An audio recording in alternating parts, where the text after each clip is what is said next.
Today we will discuss the topic on desmoid tumor. The word desmos means connective. So desmoid tumor is nothing but a tumor arising from the connective tissue, specifically from your fibroblasts. Hence they are called as desmoid fibromatosis. Based on their etiology, they may be classified into either sporadic, almost in 75 to 85% of your cases, or either due to some syndromic association such as FAP, familial adenomatous polyposis. Okay, almost 20% of your cases. It's a more common in women, almost 3:1 ratio.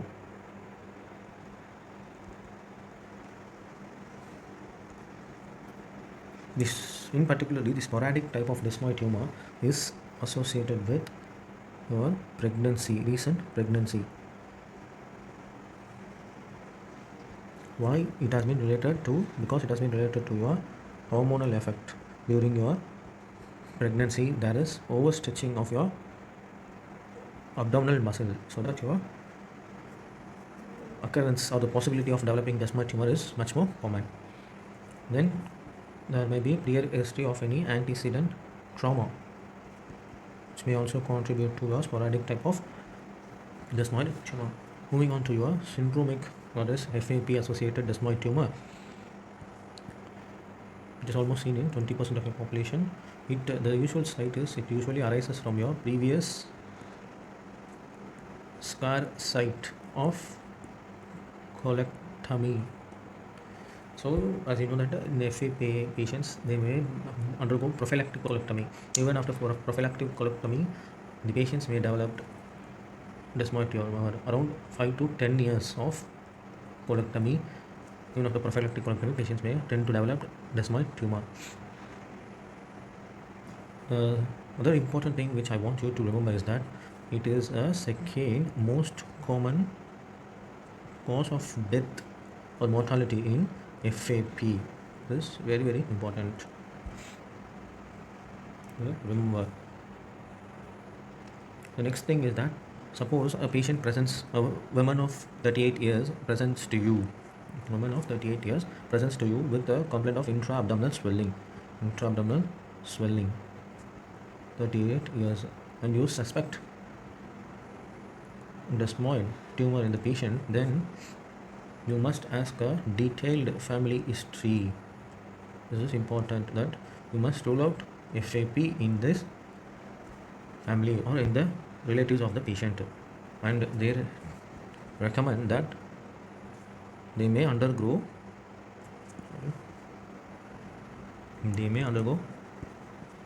screening colonoscopy. They may even undergo screening colonoscopy, since 10 to 20% of FAP patients tend to develop your desmoid tumor.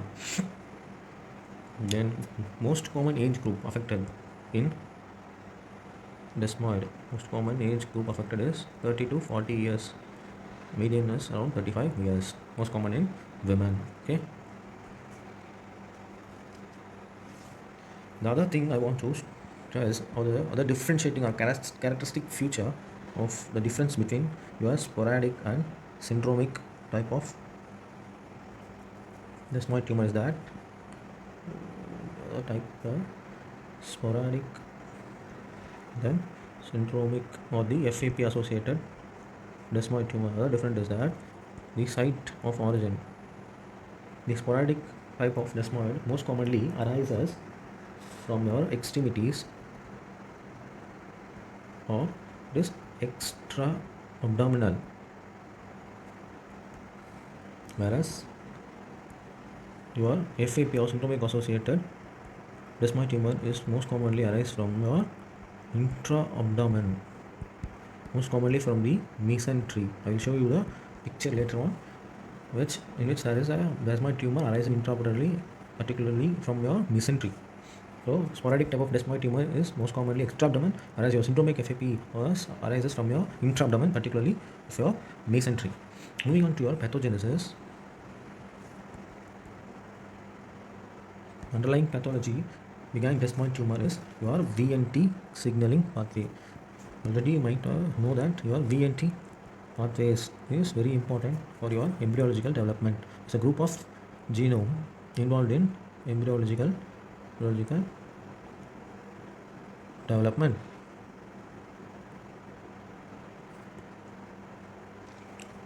So this is a picture.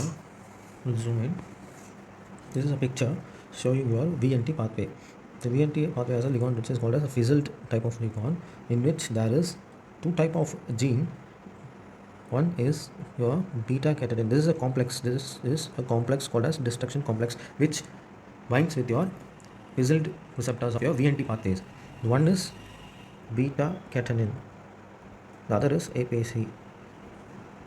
The both genes form a complex called as destruction complex. When they bind with your VNT receptor, that is fizzled receptor, you may find here that they separate into separate beta catenin and APC complex. The beta catenin are released from this complex. 1, 2, 3. So proliferation of your beta catenin occurs. Your beta catenin binds with this TBL, which is called as transducin binding receptor. Transducin like binding receptor, TBL. TBL1 and TBL1R. It binds with the beta catenin binds with the transducin like binding protein and ultimately leads to transcription and proliferation. So the underlying basis in cases of your sporadic type, particularly of your sporadic type,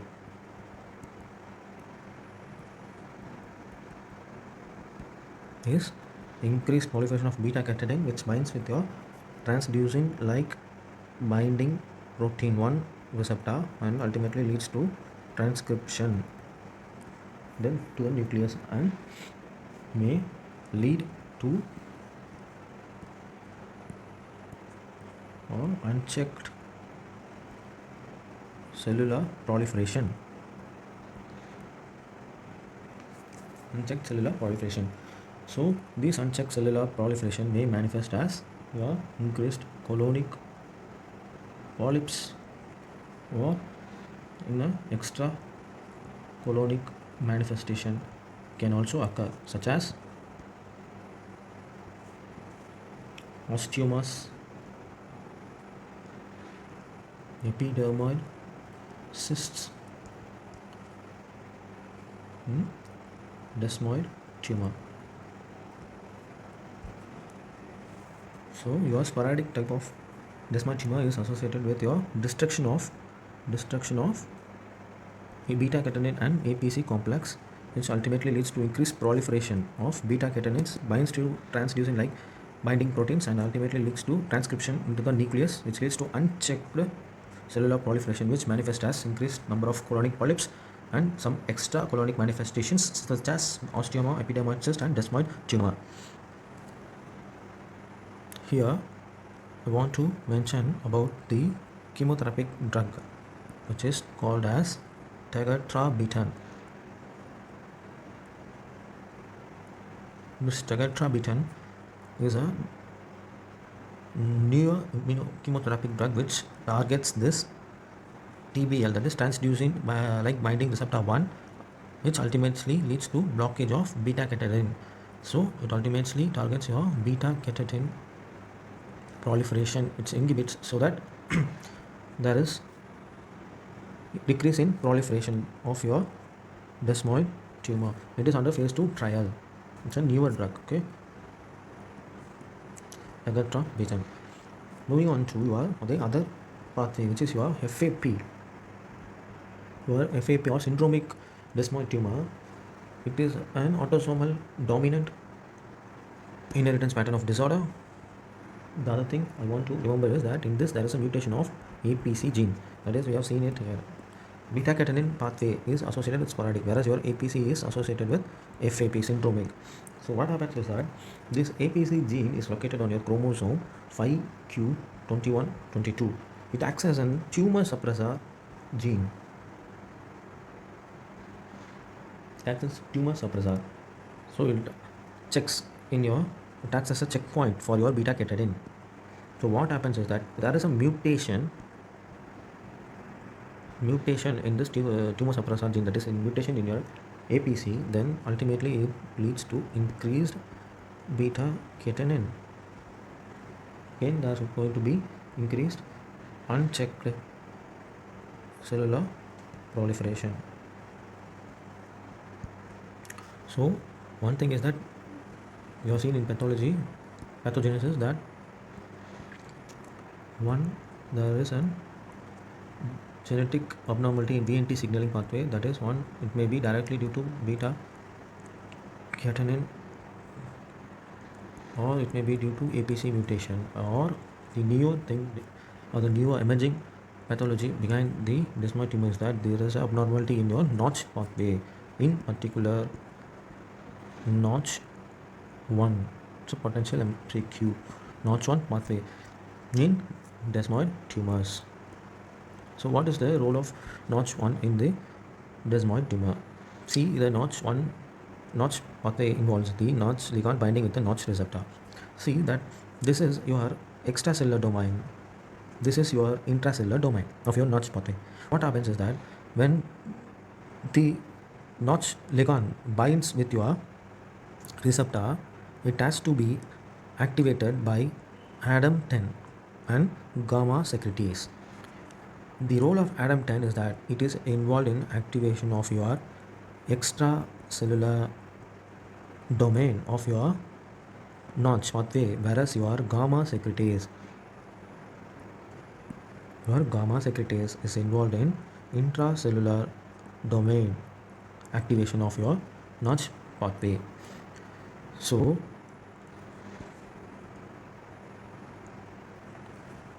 what happens is that when this ADAM10 activates your extracellular domain and gamma secretase activates your intracellular domain, they ultimately leads to active gene transcription. So now there is a newer drug under phase 3, more promising drug that targets your Notch1 receptor, Notch1 pathway, Notch1 gene by inhibiting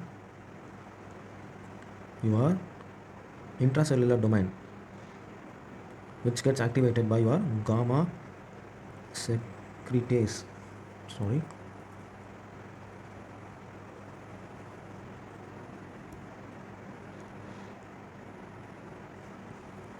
Your gamma secretase. So your gamma secretase inhibitor is called as nirogacestat. Nirogacestat is a drug which inhibits your gamma secretase. So what happens is that if your gamma secretase is inhibited, your intracellular domain is not activated. So there is inhibition of your transcription. Thereby there is decrease in your cellular proliferation. So drugs which are emerging in your treatment of your desmoid tumor is one, we have seen that, which targets your beta catenin pathway, that is transducing like binding protein 1, which targets transducing like binding 1 receptor and ultimately inhibiting your beta catenin is your tegatrabitan. The other drug is nirogacestat, is a drug which inhibits your gamma secretase. So if they ask what are all the genes involved or in your pathogenesis of your desmoid, one will be your VNT pathway, that is your beta catenin gene or APC gene, and finally your Notch1 gene. This Notch1 gene, while reading this, you must also parallelly remember what are all the other genes and the other diseases associated with Notch pathway. For example, your Cadacel disease, your IBD, all of these are pathogenesis involved in with your Notch pathway, which I have discussed in a separate topic. You might find that Cadacel has been discussed in a previous video as a separate entity. You may look through it. Moving on to the treatment, surgical aspect is that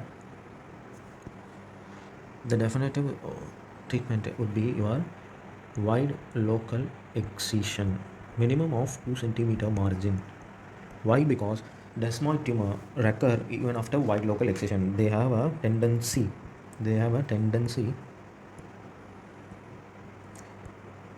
For increased loco-regional recurrence. So, in spite of you are doing repeated surgeries, the patient may present again and again with your desmoid tumor. So, hence there are new emerging drugs which I have discussed now under phase 3 trials for your desmoid tumor. Remember that the surgery is wide local excision, minimum of 2 cm margin, and there is increased risk of local regional recurrence in your desmoid tumor. See, because why this occurs is because, see, if you are doing surgery, then there should be a healing process has to be undergoing. If there is a healing process has to occur, then there must be fibroblast.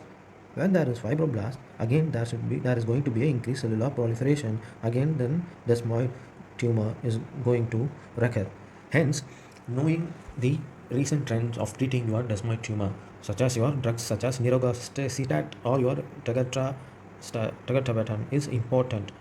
There are some other drugs such as NSAIDs, such as Sulindac and indomethacin, and other immunotherapies such as doxorubicin, daunorubicin, and imatinib are involved in the treatment of your desmoid tumor. So we are moving on to the question which have been posted yesterday. So I will read the question that which of the following statements is false regarding desmoid tumor? It is most commonly seen in women. Yes, the ratio is 3:1. It is associated with defective VNT signaling pathway. Yes, we have seen that. In addition to VNT, we have seen that in VNT the beta catenin is involved in sporadic cases, whereas your APC is involved in FAP associated desmoid tumor. And additionally, we have also seen there is a role of Notch1 gene signaling pathway. The sporadic cases of desmoid tumor mostly involve your extra-abdominal sites. Yes, we have seen this point also. The sporadic cases are usually extra-abdominal, whereas your FAPs are intra-abdominal. Tegatabetone is a new drug targeted against APC gene. No, this is your wrong. This is your correct answer. Why? Tegatabetone is a drug that is targeted against APC gene. No, it is targeted. Tegatabetone is targeted against transducing like binding one receptor protein which ultimately binds with beta catenin. So it is targeted against beta catenin. The other drug which has been recently under phase 3 trial, a promising agent, is that the gamma secretase inhibitor nirogacestat, which is involved in Notch1 gene signaling pathway. So these are all your expected MCQs which may come in your exam and your high yield topic, the